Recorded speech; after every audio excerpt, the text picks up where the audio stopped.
Did you know that some everyday cleaning products are toxic for older people? As we age, our bodies don't just change on the outside. Internally, we become more vulnerable to things we once brushed off without a second thought, especially when it comes to what we breathe in, touch, or use around the home. In this video, we're going to uncover 5 common household cleaning products that may seem harmless but can quietly become dangerous after 60. From respiratory triggers to hormone disruptors, these everyday items can do more harm than good, especially to aging lungs, sensitive skin, and shifting immune systems. Stay with me until the end, because this isn't about fear, it's about awareness. You'll not only learn what to avoid, but what to use instead, so your home stays clean and safe as you age. If you've been feeling off lately, tired, irritated, or just a little less sharp, it might not be your age. It might be your cleaning cabinet. Let's begin. Number 1, ammonia-based glass cleaners. It's one of the most common cleaning products found under the sink, a clear blue liquid that promises a streak-free shine. But for people over 60, ammonia-based glass cleaners can quietly cause problems that go far beyond sparkling windows. The main issue isn't what you see, it's what you breathe. Ammonia gives off strong fumes, and when inhaled, it can irritate the lining of the nose, throat, and especially the lungs. For older adults whose respiratory systems may already be more delicate or compromised, that irritation can quickly turn into coughing fits, shortness of breath, or lingering tightness in the chest. And if you already live with asthma, COPD, or seasonal allergies, that risk goes up even more. The fumes from ammonia don't just disappear after you spray, they linger. They settle into the air, especially in smaller or poorly ventilated spaces like bathrooms or kitchens. I remember speaking to a woman named Evelyn. She was 73 and had always kept her house spotless. She swore by her glass cleaner. But over time, she noticed something whenever she cleaned her mirrors or windows. She'd start wheezing a bit. At first, she thought it was just dust. Then she thought maybe it was allergies. But when she stopped using that one cleaner and switched to a vinegar-based solution, the wheezing stopped. That's not a coincidence. Ammonia fumes are classified as respiratory irritants. And even at low levels, consistent exposure can trigger inflammation in the lungs. That inflammation doesn't always cause immediate symptoms. Sometimes it shows up later as fatigue, chest discomfort, or that vague feeling that your breathing just isn't what it used to be. And it's not just about breathing. Ammonia can also irritate your eyes and sinuses, leaving you feeling dry, itchy, or congested long after the cleaning is done. There are safer alternatives, like a mix of white vinegar and water, or store-bought cleaners. Labeled ammonia-free or plant-based, they work just as well, without sending harsh chemicals into the air you breathe. Because here's the truth, clean glass isn't worth a strained lung. Not at this stage in life. Your respiratory health is too valuable. So if you've been using ammonia-based cleaners for years, without thinking twice, now's the time to take a second look. Your body changes. Your lungs change. What was fine at 40 might not be safe at 70. Choosing something gentler isn't a compromise. It's a smart adjustment. It's how you protect the life and energy you still have, starting with something as simple as what you spray on your mirrors. Number 2, bleach-containing disinfectants. There's a certain smell people associate with clean. It's sharp, unmistakable, and for many oddly comforting. But when that smell comes from bleach, especially in a closed space, it's doing more than just disinfecting. It's slowly wearing down your defenses. Bleach is strong. No one questions that. It kills bacteria, viruses, and mold. But the same chemical strength that makes it so effective can also make it harmful, particularly as we get older. And that harm doesn't always come from direct contact. Often it's from the invisible chemical reactions it causes, once it's in the air. Here's the part most people don't realize when bleach mixes with other cleaners, especially acidic ones like vinegar or ammonia-based products. It can release a gas called chloramine or even trace amounts of chlorine gas. These gases were once used in warfare, not household cleaning. And even if you're not mixing products, just breathing in bleach, fumes regularly can irritate the lungs, weaken your airway lining, and trigger inflammation. Let me tell you about Martin. He's 78 and used to mop his floors with a splash of bleach every weekend. It just smells cleaner, he'd say. But he also had a nagging cough that wouldn't go away. When he finally visited a respiratory specialist, they asked one question: "What cleaners do you use at home?" That simple answer changed everything. Once he swapped out bleach for a plant-based disinfectant, the cough disappeared within 2 weeks. And here's what's important: as you age, your body becomes more sensitive to oxidative stress. That means harsh chemicals like bleach can do more damage more quickly. Not just to your lungs, but also to your eyes, your skin, and your sinuses. Older adults with compromised immune systems are especially vulnerable. Bleach can disrupt the balance of good and bad bacteria in your environment, leading to allergic reactions, skin irritation, or even delayed recovery from respiratory illnesses. And for those living in smaller spaces, like apartments, assisted living units, or even just cozy homes, the concentration of fumes in the air can be even higher. Bleach is not evil, but it's often overused, misused, or used in the wrong context. And for older adults, that misuse can quietly become a health issue. So if you're using bleach regularly, especially without gloves, without ventilation, or in enclosed areas, pause. Ask yourself if it's truly necessary.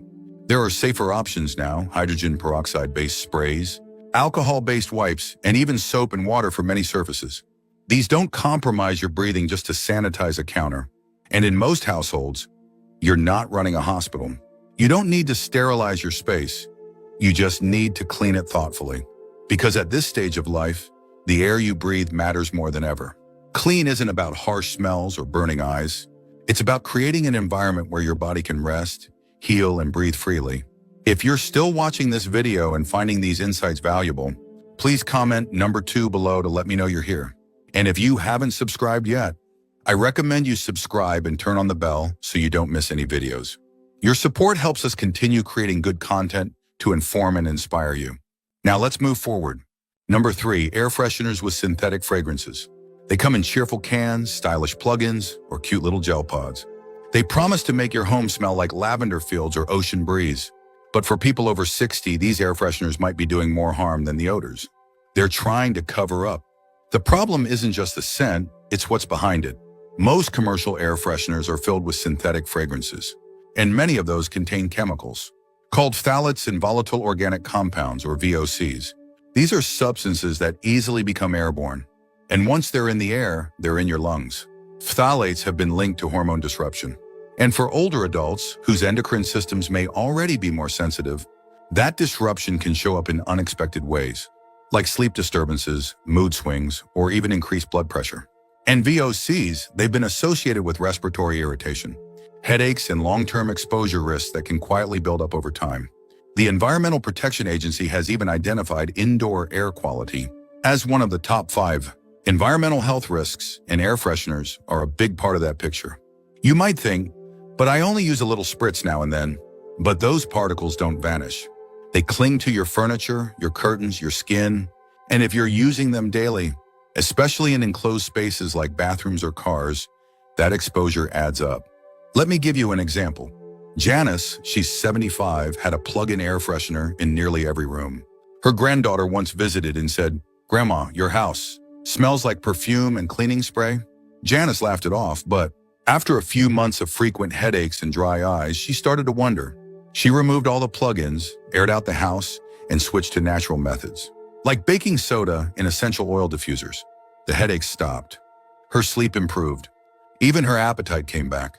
And it's not just anecdotal. Studies have shown that synthetic fragrances can interfere with neurological function, especially in older adults.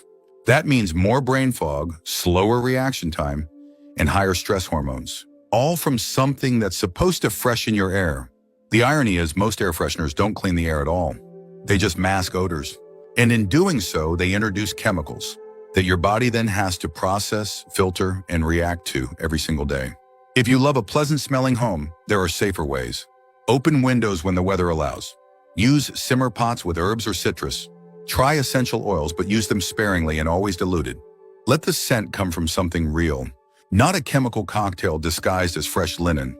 As we age, we become more susceptible to things we can't always see. And air quality is one of the most underestimated pieces of that puzzle. So if you've been using store-bought air fresheners out of habit, it might be time to rethink. Your lungs, your hormones, and your nervous system will thank you. And here's the bottom line. A truly fresh home doesn't come from a can. It comes from clean air, natural scent, and knowing that what you breathe is helping you, not hurting you. Number 4, antibacterial cleaners with triclosan. It sounds like a smart choice, right? Antibacterial cleaners promise to kill 99% of germs, offering peace of mind with every wipe. But what many don't realize, especially those of us over 60, is that some of these products come with a hidden cost. And that cost is called triclosan. Triclosan was once a go-to ingredient in soaps, hand sanitizers, and surface use sprays. It's a synthetic antibacterial agent designed to eliminate microbes on contact. But over the years, research has started to uncover the risks tied to its long-term use, particularly in older adults. The biggest concern? Hormonal disruption. Triclosan has been shown to interfere with thyroid hormones, which help regulate everything from energy levels to body temperature to metabolism. And when your thyroid is out of balance, you feel it. Fatigue, weight changes, sensitivity to cold, or even changes in mood. And for those already dealing with age-related shifts in hormone levels, triclosan acts like a quiet saboteur. It doesn't knock loudly, it chips away slowly. Let me tell you about Alan. He's 80, a retired teacher, and sharp as ever. But he'd been feeling unusually sluggish, even though all his blood work looked fine. One day, his daughter asked what kind of products he was using around the house.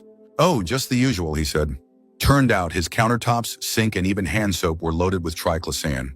When he switched to simpler, non-antibacterial options, his energy began to return. It's not just about hormones. There's growing concern that triclosan contributes to antibiotic resistance. That means over time, it might make certain infections harder to treat, not just for you, but for everyone. And that's especially risky for seniors, who are already more vulnerable to complications from illness. What's worse, triclosan doesn't rinse off easily. It lingers on your skin, on your dishes, on the surfaces you touch. And it absorbs through the skin, entering your bloodstream with repeated use. The irony, the FDA has already banned triclosan from many over-the-counter hand soaps, but it's still allowed in some household cleaners, toothpaste, and other common products. That means it's still hiding in places most people don't expect. If the label says antibacterial, turn it over and read the ingredients. If you see triclosan, or if the list looks like a chemistry exam, it might be time to reconsider. There's nothing wrong with keeping a clean home, but your body already has an immune system. You don't need to scrub your house like a surgical ward. Mild soap and water still work. So do vinegar-based sprays, Castile soap, and essential oil blends. Remember, we're not just cleaning for appearance. We're cleaning for health. And after 60, your skin is thinner, your organs work harder, and your body is more sensitive to chemical buildup. Triclosan might kill germs, but it also chips away at the very balance your body has worked so hard to maintain. If you're still watching this video and finding these insights valuable, please comment number 4 below to let me know you're here. And if you haven't subscribed yet, I recommend you subscribe and turn on the bell so you don't miss any videos. Your support helps us continue creating good content to inform and inspire you. Now let's move forward. Number 5, multi-surface sprays with quaternary ammonium compounds, quats. They're labeled as powerful, broad spectrum, hospital grade. And if you've ever bought a disinfectant that promised to kill everything in sight, there's a good chance it contains something called quaternary ammonium compounds, better known as quats. But here's the catch: while these compounds are tough on germs, they're often just as harsh on the people using them, especially those of us over 60. Quats are synthetic chemicals commonly found in disinfecting sprays, wipes, and all-purpose cleaners. They work by disrupting the membranes of bacteria and viruses, which makes them highly effective in sterile environments. But for older adults using them at home, the side effects aren't always worth the benefits. What's the risk? It starts with skin. As we age, our skin becomes thinner and more fragile. Even a small amount of repeated exposure to quats can lead to dryness, irritation, or contact dermatitis. If you've ever noticed red, itchy patches on your hands after cleaning, that might be your first clue. But the bigger concern is what happens when quats are inhaled. These compounds can linger in the air after spraying, especially in enclosed areas. And when you breathe them in, day after day, week after week, they can trigger inflammation in the lungs, irritate your airways, and in some cases cause long-term breathing issues. Now imagine someone with already reduced lung capacity, someone managing asthma, or just noticing it takes a little more effort to catch their breath. Quats don't help. They hurt. Let me tell you about Teresa. She's 76, used to clean her house top to bottom every Saturday. She liked her home spotless, and she used a well-known brand of multi-surface spray with strong disinfectant power. But over time, she noticed a nagging cough. Not terrible, just persistent. Doctors couldn't find anything serious until one day her daughter suggested switching to a gentler cleaner. Within a month, the cough was gone. It wasn't age. It wasn't a cold. It was the product she was spraying on every surface in her home. And it's not just lungs and skin. Some studies have linked quats to reproductive issues and even mild neurological symptoms like dizziness and headaches, especially in people exposed regularly. While more research is still being done, one thing is clear: these chemicals are strong, and our bodies don't always handle them well. So if you're using multi-surface sprays, take a look at the ingredients. If you see names like benzalkonium chloride, dodecyl dimethyl ammonium chloride, or other compounds ending in onium, you're likely working with quats. What's the alternative? You can find plenty of non-quat-based cleaners on the market now. Look for plant-based formulas, or those that clearly say quat-free. You can also make your own simple solution at home with vinegar, water, and a few drops of lemon or tea tree oil. It may not smell as chemical clean, but it will leave your home fresh and your lungs unharmed. Because here's what matters: your health, your comfort, your longevity. The surface might look clean, but if the air is heavy, your hands are red, or your chest feels tight, then the product isn't doing its job. A truly good cleaner should protect your home and your body, so choose wisely. Because when your body speaks, whether through a rash, a cough, or a moment of breathlessness, it's telling you something. And the smartest thing you can do is listen. Final thoughts. By now, you've heard about 5 common cleaning products that can quietly become toxic after 60, and maybe 1 or 2 of them live under your sink right now. Maybe you've used them for years without ever giving it a second thought. But that's the thing about aging: it changes the rules. What once seemed harmless might now be triggering fatigue, irritation, or a slow decline in how you feel day to day. This isn't about panic. It's about clarity. Because the more we understand what's around us, the more power we have to shape our health, not just in big ways, but in the quiet, daily choices that build our environment. You don't have to toss everything overnight. You don't need to live in fear of every spray bottle or sponge. But you do deserve to feel confident that the products you use to clean your home aren't quietly harming your lungs, your hormones, or your energy. Start small. Swap out that ammonia spray. Trade synthetic air fresheners for open windows or natural scents. These changes may seem minor, but over time, they add up to something big: fewer headaches, easier breathing, calmer skin, better rest. And more importantly, a home that doesn't just look clean, but feels good to live in. Because after 60, your health is too valuable to risk for a scent, a shine, or a false sense of sterility. Choose simplicity. Choose safety. Choose products that support your body, not fight against it. Thank you for joining us today. We'd love to hear from you. Leave a comment below and share one thing you learned today and how you plan to use it in your life. Your thoughts are important to us, so don't hesitate to share them. Reading your comments gives us great motivation and encouragement. If you enjoyed this video and found it helpful, please like, subscribe, and share. Your support helps us continue creating good content to inform and inspire you. Thanks for watching, and we look forward to seeing you in the next video.